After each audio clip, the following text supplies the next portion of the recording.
Matildas are bundled out of the Olympics in devastating fashion. Oh. Bombshell claims that could see the medal in a different Olympic Games. With cheating allegations so scandalous, some are calling for the Canadian team to be stripped not just of points, but the Olympic gold they're defending.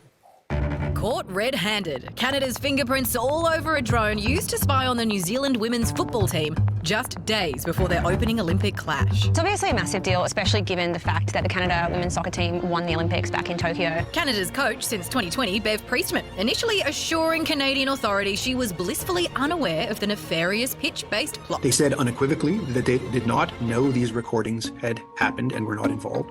FIFA, though, not so easily fooled. Its own investigation seeing Priestman and 2 assistants thrown into the slammer. Well, FIFA's equivalent. They were banned from football for 12 months. The woman at the centre of the allegations eventually accepting responsibility, I think. First of all, I'd like to apologise.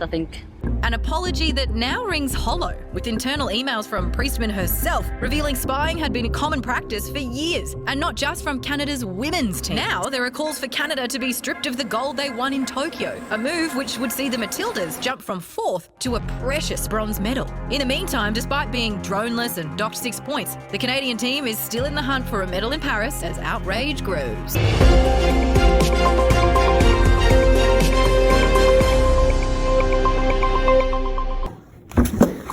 So, Clinton here. The video we just uncovered showed a lot of dramatic vocabulary to make it seem worse than it already is. They use words such as nefarious to give the audience a kind of idea that they have been doing something wicked or atrociously evil.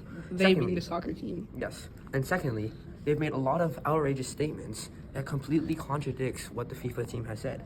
They have mentioned, quote, FIFA though, not so easily fooled. They said this after the Canadian team made a public apology. They stated that it was a publicity stunt, and this is clearly biased towards showing the audience that the FIFA team is more guilty than it already is. So that is one point that I think is extremely biased. Secondly, they mentioned, quote, the 2 assistants seemed like they were thrown into the slammer, end quote, making it seem like it was a prison-worthy crime.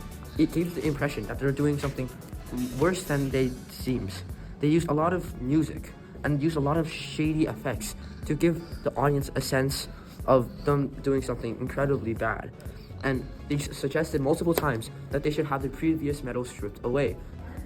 Now, we'll be discussing all the bias we found in the articles in person.